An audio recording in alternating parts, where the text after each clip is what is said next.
Well, good morning. Good morning. I am so glad to have you guys. If you don't know Ben and Aimee Parkinson, Ben's one of our teaching pastors here. Ben and my husband Chuck have been friends from I don't know what age. Kindergarten? Yeah. Yeah, 3 I years mean, old. Mom's here. Mom, how long?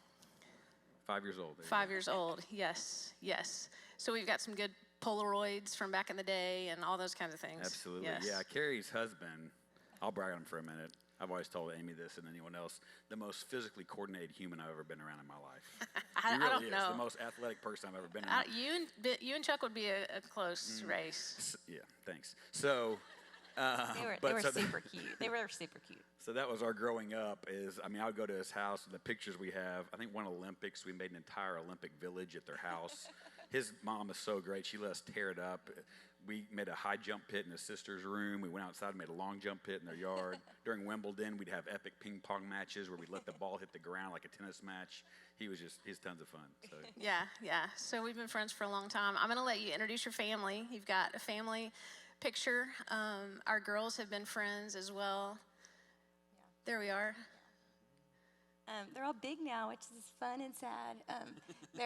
We've got 3 daughters. They're all really close together. I had 3 kids in 3 years, so I can relate to any of you moms. They're 19 months apart each. Abigail, with the curly hair on the end, just turned 23 yesterday, which is crazy. I can't believe we're a 23-year-old. And then Anna, which is a junior at Rhodes, and Allie is a freshman at Rhodes. So 19, 21? Yeah, 21 and 23. So we're empty All 3 nesting. in college at the same time, so. We didn't think that through well. So if No. you're still planning, maybe put that in your Save. brain. Yeah. Save a lot. We're like, Yes. this is fun. Then we're Abigail's like, oh, almost no. there. We think she's graduating Yeah, this she year. graduates in May. She's That's at right. University of Arkansas, so I'm going to say that. But yeah, she'll graduate in May.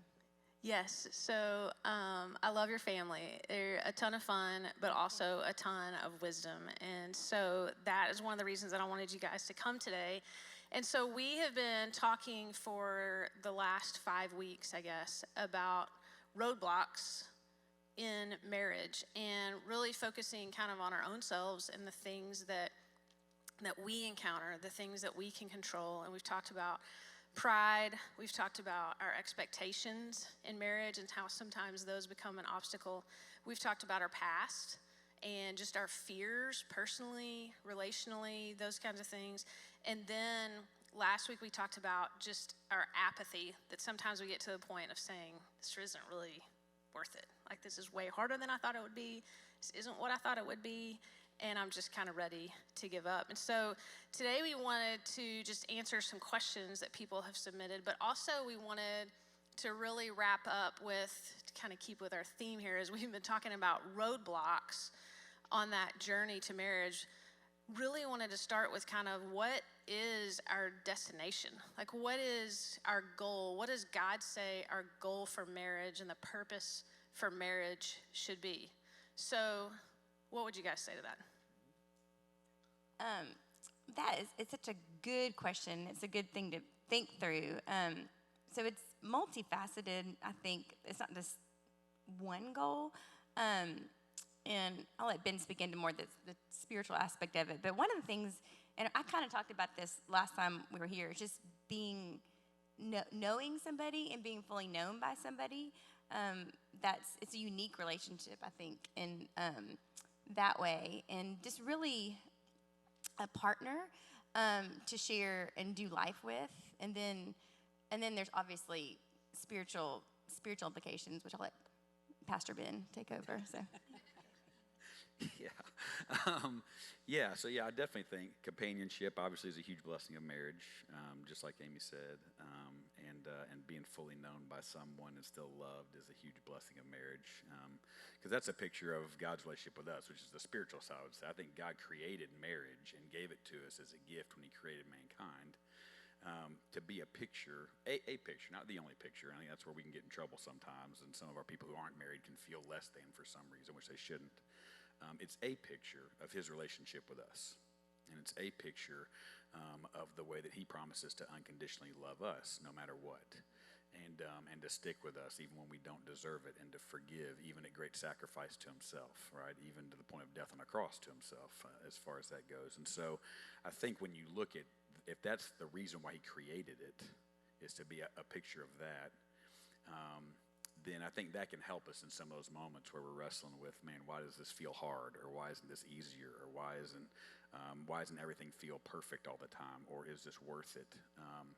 And I know you've talked some about that. We'll talk a little more about kind of the holiness, happiness thing. But I think if you realize that's the foundation of it, he gave it to us and anytime God glorifies himself, it's for our good. There's joy in that. It's not, but I think that being the fundamental purpose of it can help change how we view some of the harder things about it. Yeah, because we have talked about that. We can see marriage as sort of a crucible and an avenue to our holiness and God's refining work in our hearts. But our culture really wants us to make the goal of our marriage to be our happiness. And they kind of say, if you're not happy, then you're doing something wrong, or you shouldn't be in that marriage, or you married the wrong person, or any of those kinds of things. So what do you think it looks like, just kind of practically, day to day? What does it actually look like to be refined and made more holy? The fancy word, I guess, for that would be sanctified, becoming more like Jesus, more like Christ. What do you think that looks like practically in marriage, day to day? Okay, first. Yeah, I think day to day, what that looks like is, I think a couple things. I think one, us having the humility. If you understand and believe that marriage it's going to bring you joy, and there's a ton of happiness in it. But if its primary goal is to glorify God, to be a picture of his love to us, and a part of it is to refine us, then you can embrace that when it happens. Even when your spouse isn't perfect in how they go about helping you see that, right? So I think some of the practical ways it happens is one, at times your spouse, they know you better than anyone in the world, whether you like that or not, because they're around you 24/7. Amy's always been great about saying this. She let me speak first here, so I'll steal one of her phrases. But she always says, really, who you are with your family is who you are, because they're your safest, most unconditional relationship. And so, in some ways, they promised to be there no matter what, or by blood, they're obligated to love you no matter what, or be around no matter what, or you have the most freedom to be yourself around them. And so, who you are around them is really who you are in a lot of ways. So they know you better than really anyone else knows you. And so God can really use that in a great way to help us see the blind spots we have, because all of us have them. None of us are Jesus, none of us are perfect, and none of us even know what our blind spots are. We think we're doing better than we are a lot of times. And your spouse knows your blind spots. Now, they have their own issues, and so sometimes they can point out things to you in an unfair way or an unloving way or an uncaring way. They don't always do that well because they have their own sin issues. But God can use them in a powerful way to show you the things that no one else is either willing to say or knows about you. Amy does a great job of that with me, and I try to do it with her. But in general, even subtle things like you talk about practically. I love to give context to anything I'm saying, as you may have already picked up this morning. And so I get it from yeah. I affirm that. Yeah. Affirm that. And so when I'm telling stories or when I'm talking about something, like to me, man, you may not really appreciate the point of what I'm saying unless you get all the stuff around it, right? And so when we're talking, we're hanging out with couples at a dinner table, whatever, telling a story, and I'll launch into it. There's times where kind of under the table, she'll just kind of, like if I've given it enough context to go ahead and just say what I'm going to say, she'll just, And at first, I would get real kind of like I'd be, like when we were younger, I'd be like, well, I'm going to finish my story, Like, you just don't know how good this is really going to be, kind of a thing. And you're losing the audience. You've lost the audience. It was so good a minute ago. But over time, I've tried to realize that she actually has a better pulse on that than I do, and that when she's tapping me, under the table, it's not because she's being rude. It's not because she's being mean. It's not because she's just like so the opposite of me in certain ways that she's like, no, stop. And I'm like, well, not everyone feels the way you do about this. That's how I used to kind of, well, not everyone feels the way you do. But over time, I've realized, man, she's helping me actually be a more godly, more Christ-like, better version of myself, not a worse. She's not just trying to point out something just because she wants to be mean to me. And so there's little things like that. There's bigger things she's helped me see through as she's given me kind of, advice at times. One of the things I I compartmentalize things really well, which there's good in that. I do not compartmentalize well. I can fight through things and do what I need to do in the moment, ignoring everything about my heart that's going on there to just do the job. There's good things about that. God uses that. There's bad things about that. Because sometimes what she picked up on in our marriage is a little more serious than just me talking too much, which I am right now. Is I would at times always, when she would ask me how I was feeling, I would always share with her what I knew biblically I should be feeling, or what was the Christ-like way to feel, instead of just what I was actually feeling. I mean, I'd be going through something really hard and really hurting. And at times she said, so how do you feel about that? And I'd be like, well, God says this and that and this. And she's like, yeah, I know what God says. I'm asking how you feel right now. And it took me a long time to really appreciate that and to say, I feel really let down. I feel really burned. I feel really hurt. I feel really, to just express my emotions in a healthy way that let me get them out more in the moment, because I was always trying to think to myself, well, yeah, I know what my heart's trying to feel. I always interpret that, well, that's my flesh. And so I need to fight that, push that down, and just feel what I'm supposed to feel. And she's been great about helping me be more honest about that. Yeah, that's a really good point. I think you're right. We can say what we think we're supposed to feel and convince ourselves that that is what we feel. So kudos to you for being able to pull that layer back a little bit. But one of the other things that you said is just the perspective of seeing those little hints and taps and nudges as not a correction or a criticism, but really an effort to help. Like an effort, her heart in that is you wanting the best for you, wanting you to succeed among your, while you're telling your story, to not be drawn out and wearing people out. It's not she's embarrassed of you, and so I think what I'm trying to say, I'm not doing a very good job of it because my thoughts are still kind of rambling about this, but I think that if we could take that perspective and receive those kinds of feedback, and vice versa. I mean, we can't control our husbands and how they receive our feedback. But if we could begin to see that from each other, those helpful things that sometimes can feel like nagging or criticism or judging, if we could just begin to see them as helping. But that takes a lot of humility. It takes a lot of humility.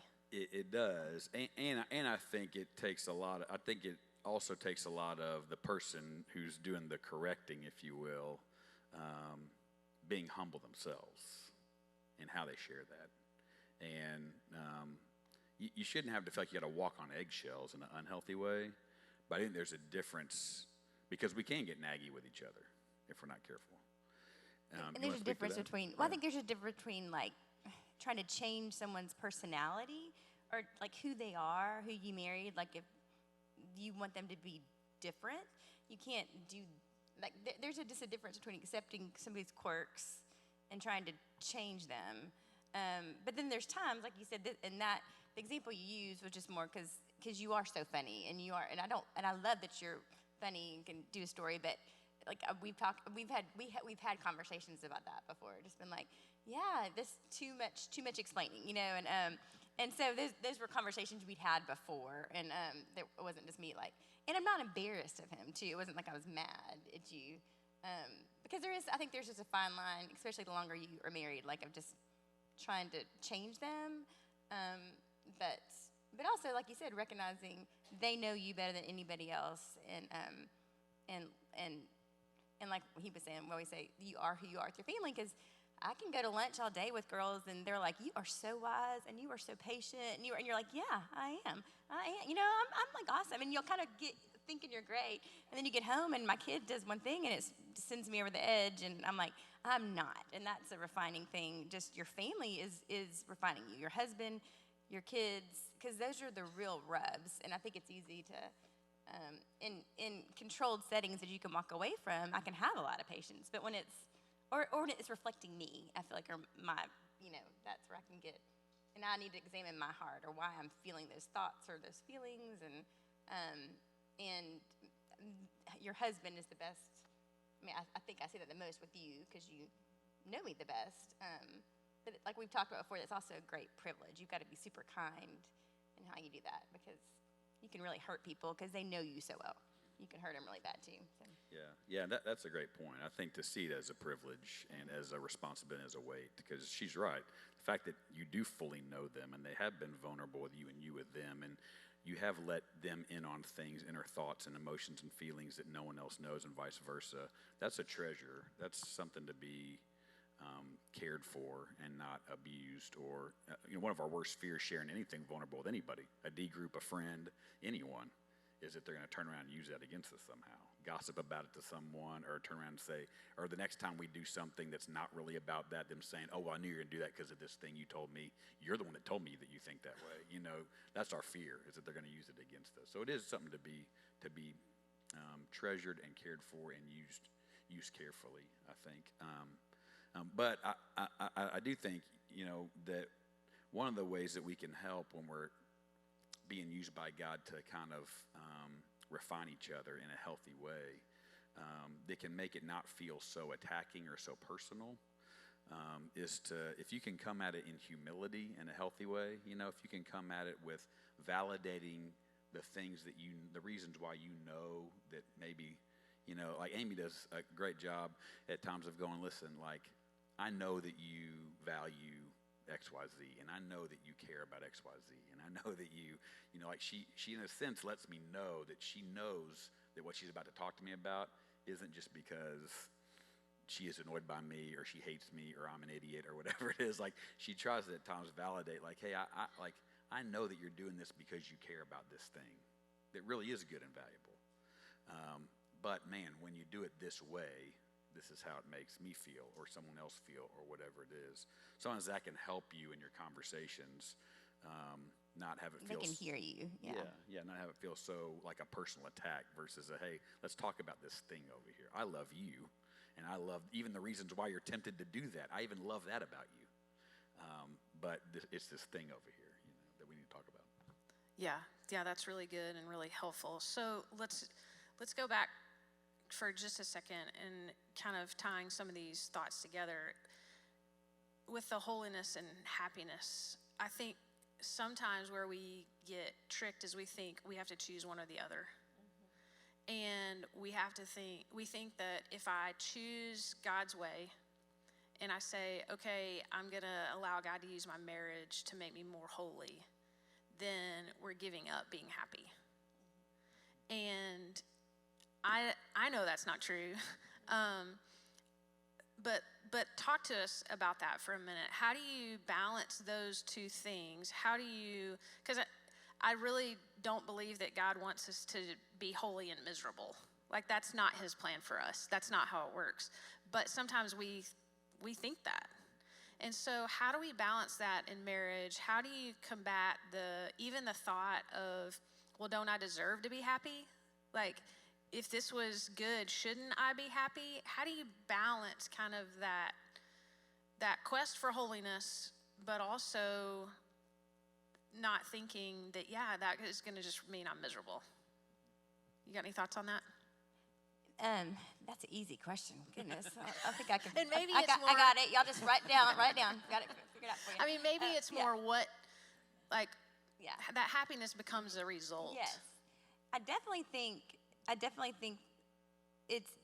it's complicated, but I do think the more we grow spiritually, obviously, the happier we are because our perspective changes. We just like I think about me with and Ben, like we've had like at times our kids aren't acting how I want them to act or whatever, and when I finally let that.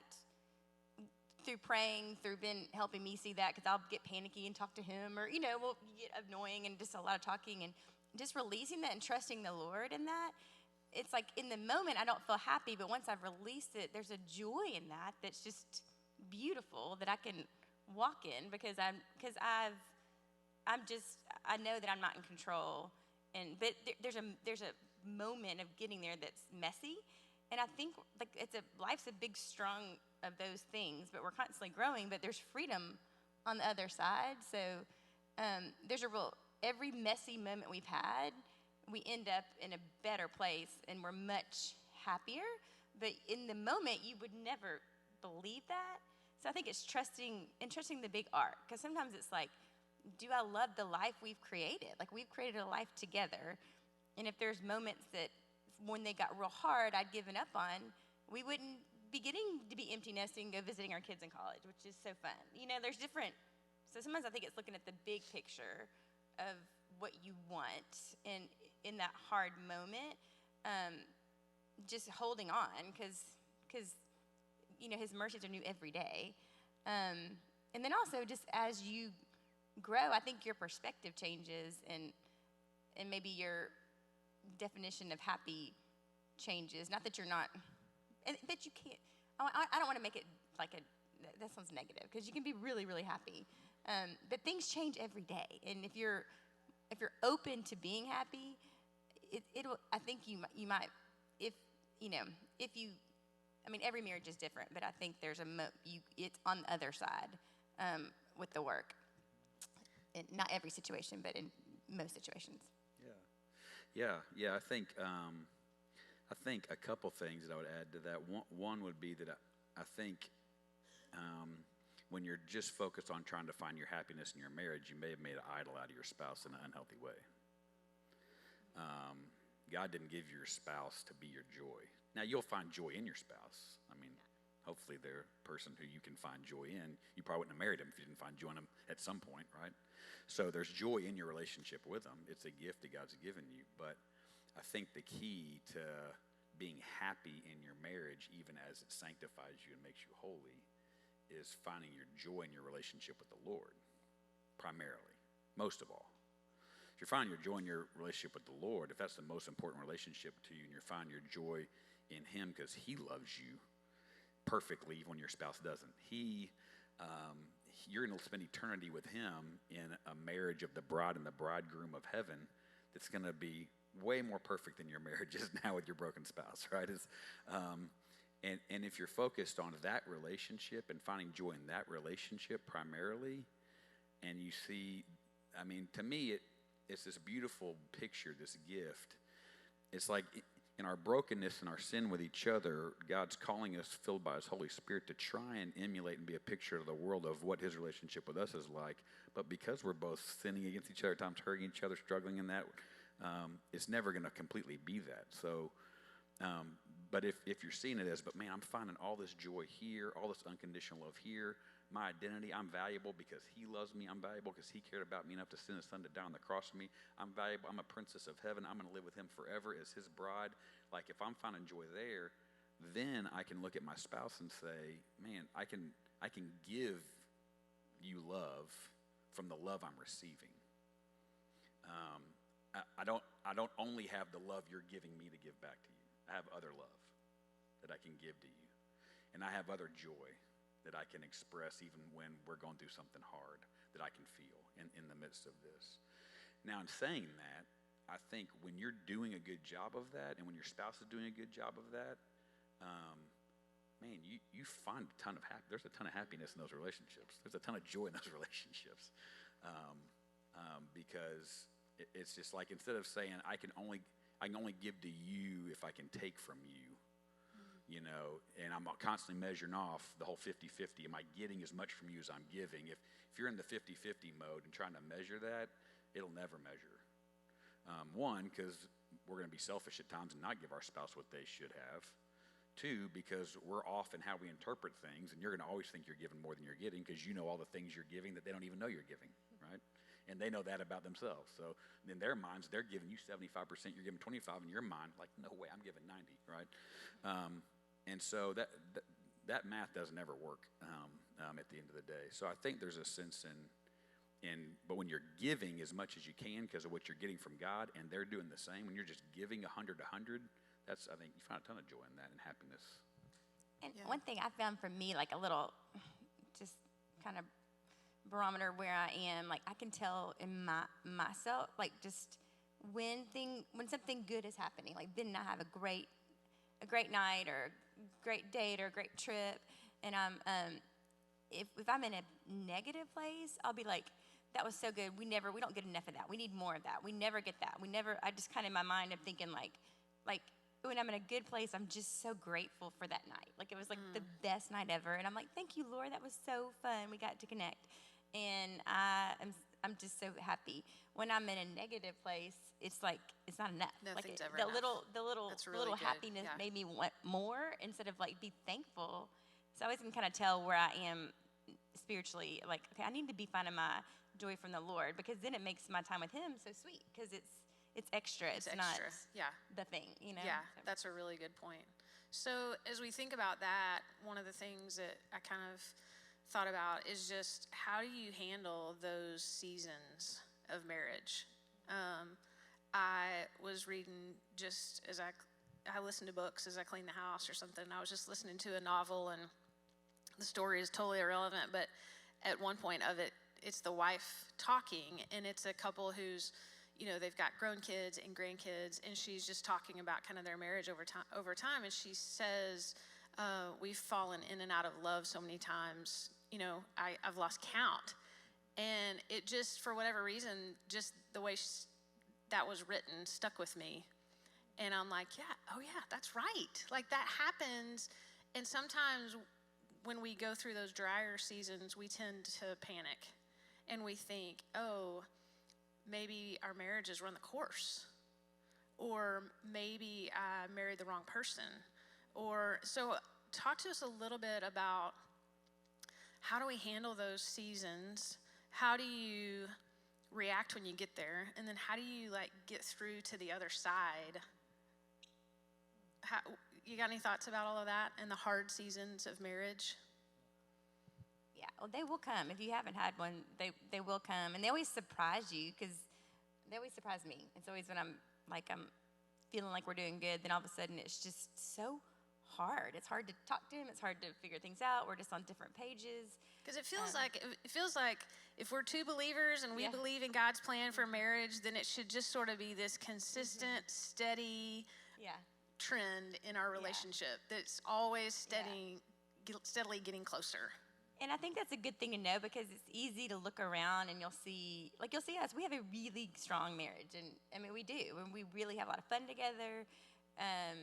And so I think you could look and be like, it's easy. Their marriage is easy. It's easy for them, and we have a really good marriage. But we've definitely had some hard moments, and I think that's for everybody. It's across the board, because. And again, you don't talk to everybody about your marriage. I mean, you do some people, which I think we might, but I'm not going to share my hard moment with everybody. I have places I will, but definitely I think there is, once you've been through one or two, I think that's been comforting to me to know that this will pass. So I know that, even though I don't feel it, but I just remind myself of that. And I remind myself of why I fell in love with Ben, and the good things about him. If you're ever, that's another little tell for me, he's never my enemy. If I'm ever making Ben my enemy in my mind, we're on the same team. He's not out to get me. And that's me. That means obviously my perspective has gotten off. And that's a lot of times we're in a dark place, I'll get there. I'll be like, everything he does is an affront to make, to be mean to me, which is just not true. I mean, that means I'm really off, and I need to just pray through that and pray through my heart and my anger, and we need to have some conversations. But I will say, I mean, it seems to come and go. But every time I end up knowing something more about him and understanding him a little bit more.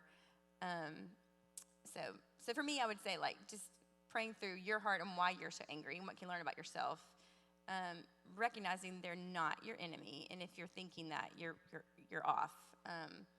And then just trusting that with work this can pass, and there's beauty in we're married 26 years. There's beauty in knowing somebody that well, and the life you have.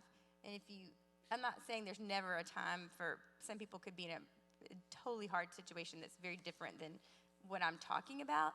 But in general, the people that have hung in there are so blessed.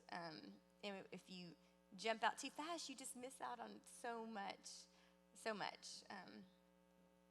Yeah, and I'm glad you mentioned that. There is a whole different conversation we can have, and maybe you want to have it at some point about truly, reasons to separate, reasons to get divorced. There are biblical grounds for that, and reasons why God would say, yes, like, I'm freeing you from this relationship from an earthly perspective. Like, that, it's not that never happens, and there are really hard abusive situations, things that don't apply to what we're talking about right now. But I think at times we can rush to try and look for or take those kind of outs when it's not that yet, because we don't feel happy or we don't feel, and I think sometimes we do get fixated on. And counseling, I meant to say too, like obviously going to counseling is good. Sorry, just a side note, jump in. Okay. Yeah. Continue on. But I do think at times that we can jump too fast to that without appreciating the fact that, yeah, because you have two sinners filled with the Holy Spirit, wrestling with their flesh, trying to be sanctified, it's not going to be that steady climb you're talking about, and I think one of the things that's helped me get through those moments, because it's like Aimee said, we'll have a number of years of things just being great, and then we'll have months. Times it's been a year of it just being hard, like not like a week, not like a month, like times where it's been like really hard.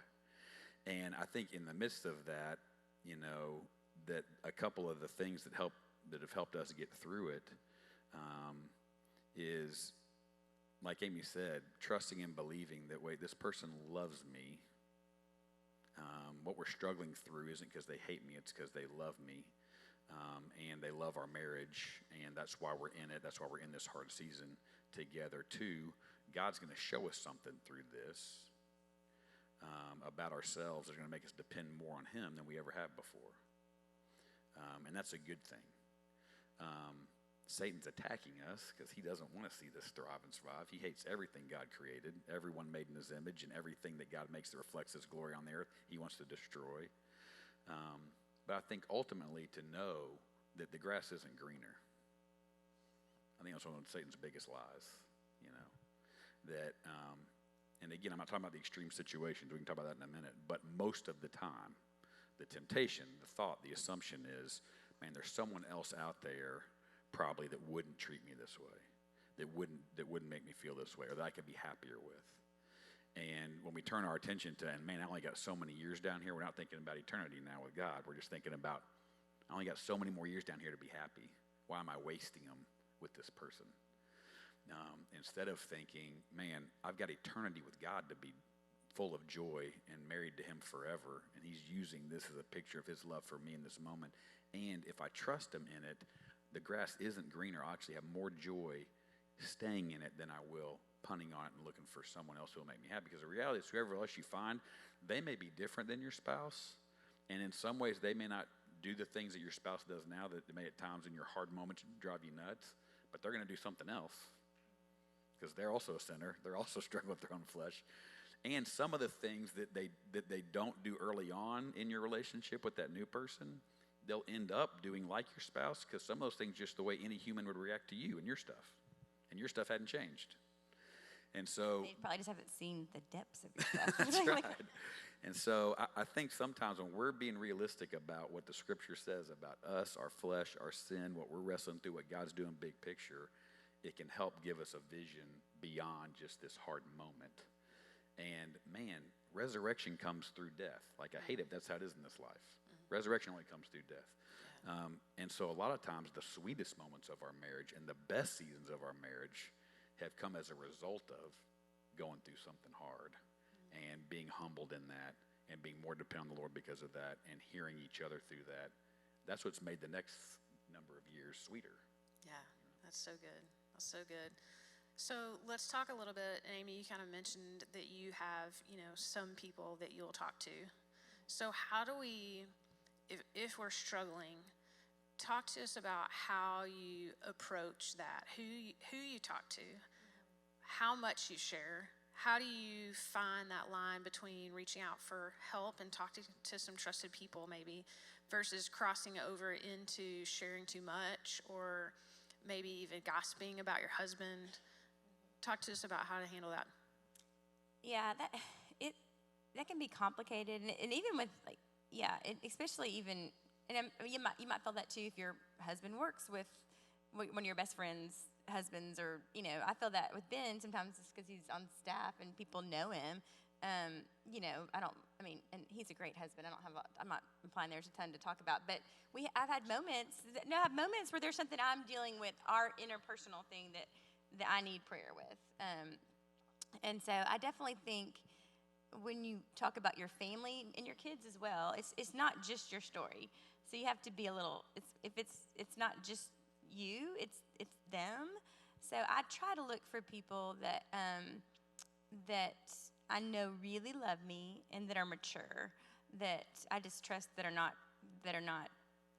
gossipy or they're just safe people, and if possible, and I'm thankful. Carrie and I are good, we're really close friends, and we've got some really tight friends, and they know my husband really well, which is a blessing too, because I feel like they know him, and so if I can say something about him, I know that they love him too, and that they're hearing it with that lens.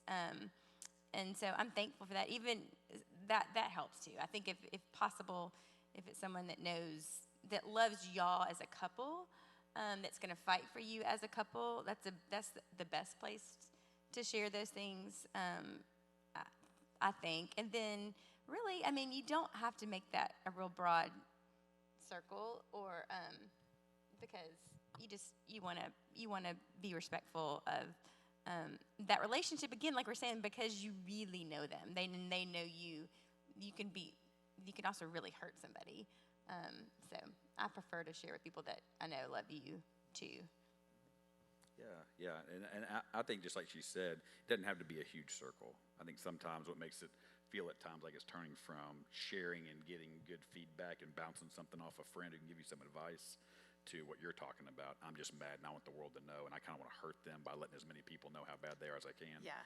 That turns to how, if you have, 2 or 3 good close friends that you feel safe with and love you and love your marriage, and it'd be better, like Amy said, if they know your spouse too, because sometimes when I'm sharing things with my friends at times about when I'm frustrated, I'm biased. I'm not always telling them everything the way that Amy would say it, and they need to know me well enough to know, okay, Ben, well, I hear that, but I also know this about you. So if you're sharing with someone that knows you well and knows your stuff well, they can filter through what you're just sharing that's hurt and anger versus maybe what's really going on. And if they know your spouse even better, they can say, okay, well, I know Amy, and I know, maybe I can hear what you're saying, but I also know this. They can really give you good advice. If you're sharing with a complete stranger just because you want to vent, they don't know anything about anything. And so, of course, they're going to be like, oh, I'm so sorry, that's terrible. You need to get out of that. That's ridiculous. They don't know you that well or love you, and they don't know your spouse that well. And so I do think sharing it with a few people, it doesn't have to be a broad circle, and trusting their advice to you. Because sometimes what we do is we share with someone, they give us some advice maybe we don't like, so we want to keep sharing it with people until we hear what we want to hear, If you really have a friend that you trust and know and knows loves you and loves your marriage, and they're giving you some advice, even if you don't want to hear it, you need to let that be enough. Yeah, and you can also share, it depends on if sometimes you can share, y'all pray for me. My husband and I we're just on different pages right now, and we're kind of having a hard season. There's different ways to share information that's more broad, but somebody needs to know what's really going on, but you don't have to tell everybody every detail of the conversation too. So. Yeah. And I would say that the thing that helps with that too is when I'm finding my identity in Christ, and that His love for me is all that matters, then I don't get as intimidated about Amy talking to a friend of hers about the hardness of our marriage. Because even if one of our fears in that is, well, man, is she going to share something that they're going to misunderstand about me, and they view me in a way that's not fair, and all this kind of Jesus was the most misunderstood human on the planet, right? And so I think at the end of the day, just trusting that, what, God knows, God loves man, if my spouse is hurting and they need to share something, I'm a sinner. I'm not perfect. That's a good thing for our marriage. It's not a bad thing for our marriage. And even if I get misunderstood a little bit by one or two of her friends, that's okay, because she needs a safe place to share about what's going on in our marriage and in her life. And for the most part, they're probably going to give her good advice that's going to help our marriage, not hurt it. And 9 times out of 10, she's sharing the things going on with her that she knows she needs to work on. I know that about her. She's not usually going to him saying he's this and that. She's usually saying, I'm struggling because I'm this and that. But I just think there's a part of that where you'll only feel safe letting your spouse do that well if you're trusting God's sovereignty and his love for you in that. Yeah, that's a really good point. Because I think we tend to, whatever our wiring is, whatever our personality is, and even whatever situation we're in, we tend to either go to kind of that oversharing point like you were talking about. But I think a lot of us, because our marriage is so vulnerable, it's really easy to talk about, what's going on with our kids and whether they're succeeding or whether they're off the rails or things are easy or they're really hard. But when it comes to our marriage, it's so much more personal and vulnerable that sometimes it's hard for us to say to somebody, we're in a bad season. And so we don't, and we kind of think, I'm not going to let anybody know and it'll go away. And that's kind of the worst thing we can do. And so that's one of the things that I would encourage is if you're in a hard season, let somebody in. Somebody, again, that's trusted, somebody that's going to give you good biblical advice, but let somebody in to that, to both pray for you, to encourage you, to speak truth and life into that. So, Ben, you kind of mentioned some of those more broken situations, maybe would be a word for it. One of the questions we got was just about how are there things that are impossible to forgive, in essence? How do I handle those things? What does God say about forgiving those things? So speak to some of those harder situations that might be grounds for divorce or definitely grounds for some strong boundaries for a time.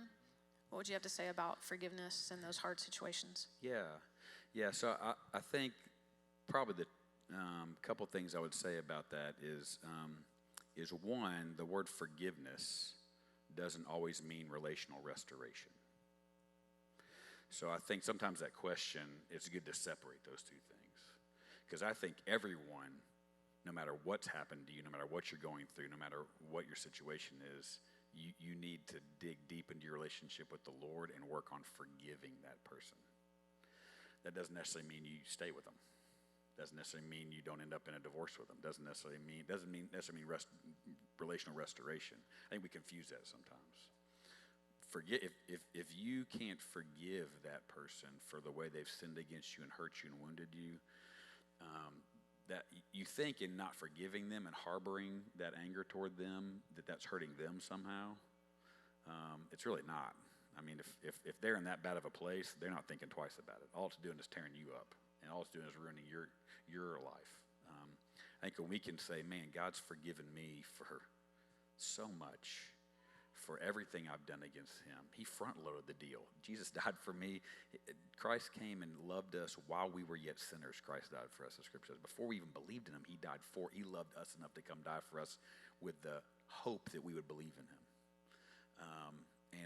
And so I think when I think about how much I've been forgiven, now I need to work on forgiving anyone for anything, as far as me not thinking about dwelling on it, harboring ill will, acting toward them out of that.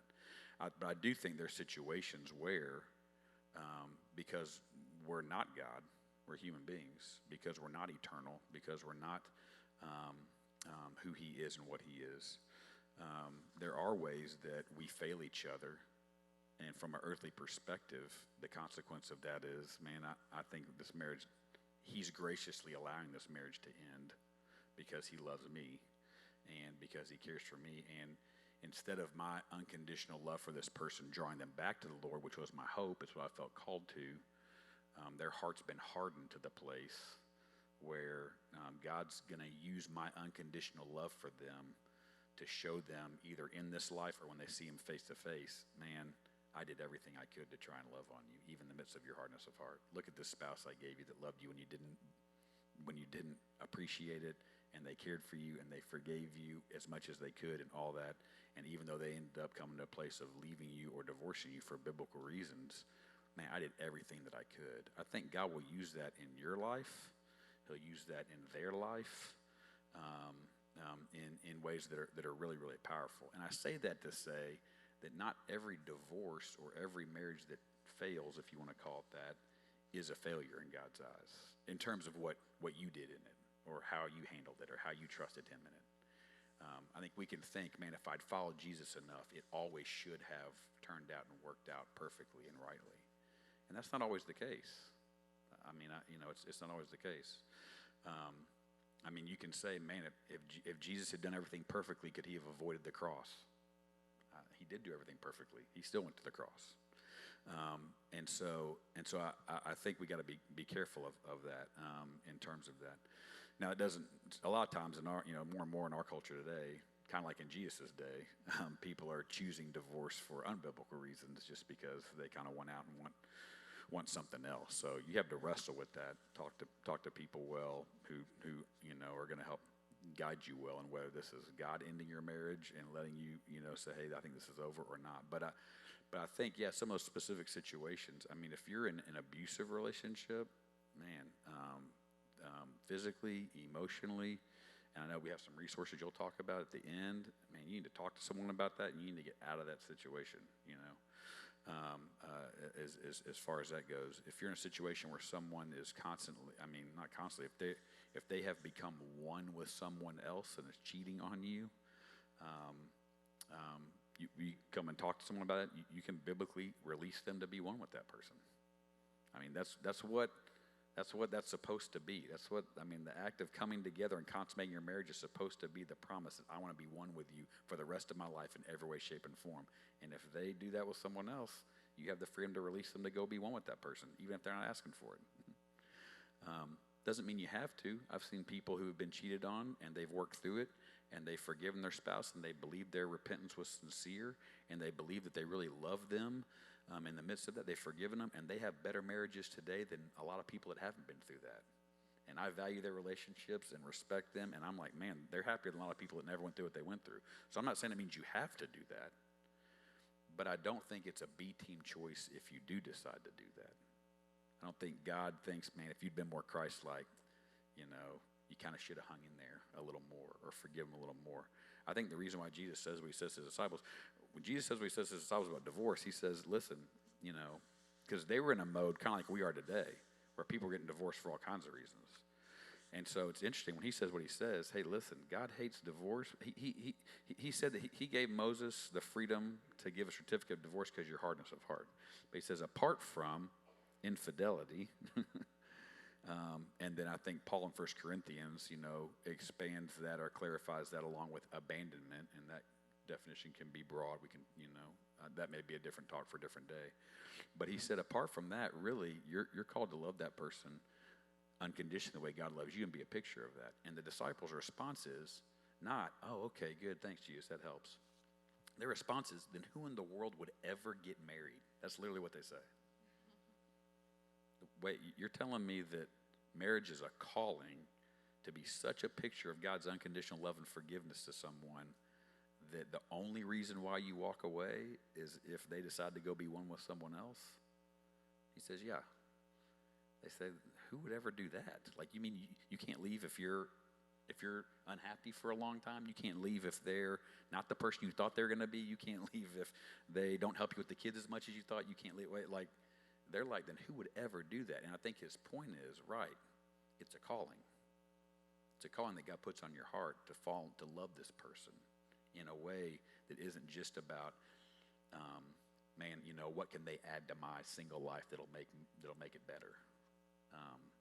And so, yeah, but there are those situations that I think are situations that you need to talk to someone about, and that are very biblically valid to say, man, this doesn't need to continue, and that's not a failure in your relationship with the Lord or with them. Yeah, yeah, it's a great point. So much guilt and shame that can get wrapped up in that. Man, I wish we could keep going for a while because we could cover a lot more stuff, but we're kind of running out of time. And so as we close, like if you could just think of your one thing about marriage that you would want to tell, a newlywed couple as they're walking into it, or us in this room as we've been married for varying amounts of time, what would you want to leave us with today? Okay, we were talking last night. I was like, what? I had something good. What was it? I can't remember what it was. Do you remember? I mean, there's things I could say, but I was like, I had something I was excited to say, and I'll email it to you guys. No, just kidding. I'll think about it. This wasn't what I was going to say. What I was going to say was so good. So when y'all hear it, you're going to be amazed. And maybe it'll pop in my brain before we leave. You can tell me, and I'll tell everybody I'll, next week. I'll get it to Carrie, and she'll let you know next week. Yeah. You got to come back next week because it's going to be awesome. No, but I would just say, I do think the goods, the highs are so high, the goods are so good even in the middle of the hard. Like, just hang in there. And I just feel like now, like I said, starting this new season, I think I've just got a different perspective right now of just, like, I look at our kids and I'm like, we made this. Like, this is our life. Like, there's so much, it's exciting. It makes me so glad that we hung in there. And I'm enjoying, keep building into your husband along the way because our kids aren't here anymore. And I'm so thankful that I have somebody that I really enjoy, and that's taken work. I would just say find ways to really enjoy the person God gave you and keep fighting for that. And I'm not falling apart, and I empty nested this year. So, and I'm a really kind of emotionally dramatic person. So that says a lot. So. Yeah, I think one of the things that I would say, one of the verses that has ministered a lot to both of us throughout our marriage that has helped at times us when we're kind of either in a hard season or are tempted to go into a hard season. Because sometimes you're on the bubble of it, you're in a moment that feels a little bit hard, and you can either choose to say, you know what, I'm going to indulge this, and I'm just going to I kind of want to be mad for a while. So I'm going to take that offense, and I'm going to make that the reason why I get to be a little bit selfish and why I get to be a little bit angry and why I get to treat them a little bit the way I want to because they hurt me. And whether it's a huge hurt or a small hurt, I'm going to make it a big hurt because I want to do what I want to do. Like, you can choose that. And some people, they choose that and they live in that, and there's a part of it that Satan uses to, like, feed something in you, to want to be offended. And I think one of the things that's helped us at times is there's a verse that is just ministered to me so much. Rejoice in the wife of your youth. Now, y'all are wives, so you can put husband in there. Rejoice in the husband of your youth. It's from Song of Solomon, but rejoice in the wife of your youth is the one that hits me. And I just, and at times whenever, like Amy said, whenever I'm starting to feel like we're going to a hard place or like I'm starting to get discouraged in a relationship, whatever it is, I have to stop and say, wait a minute, Ben. Like, you guys fell in love for a reason. And there's so many things about her that you love for a reason. And all the things, we didn't get to talk about this. Maybe that's what you're going to say about quirks. So many things that at times. It's really good. Whatever it was. So good. So many things at times that are our quirks that when we first fall in love with each other are the things that make them funny or that make them kind of different or that make them, that's quirky, but it's kind of cute, Those are the things at times that over time become annoying to you, right? Like those same quirks that you fell in love with are the things that annoy you later. And it's funny how just your perspective on that, you can choose to either say, I'm going to rejoice in Amy and how much fun she is and how spunky she is and how much energy she has and how passionate she is. Like, I can either rejoice in that or I can focus on all the reasons why I think that's hard. And part of it, there is just trusting. God gave me this person as a gift. He knows me better than I know myself.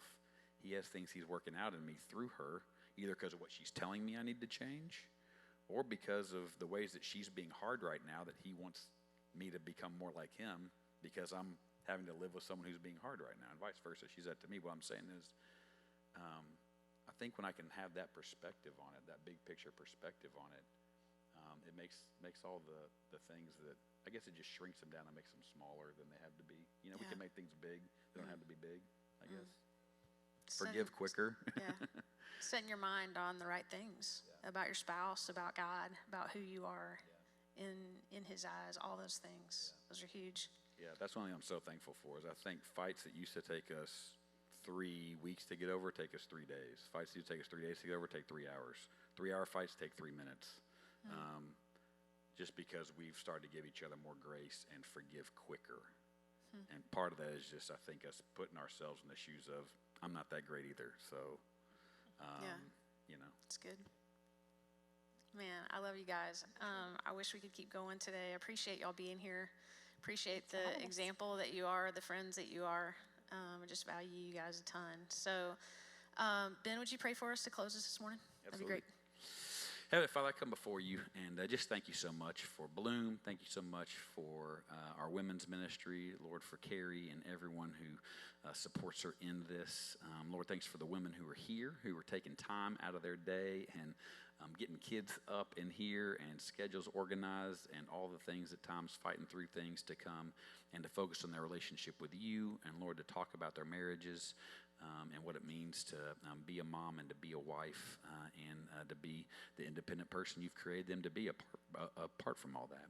So, Lord, I just thank you for them and for their investment. We know your word does not return void, and so I pray that they would feel that the sacrifice that they've made to invest in this time, they're seeing the fruit of it in their investment in their relationship with you.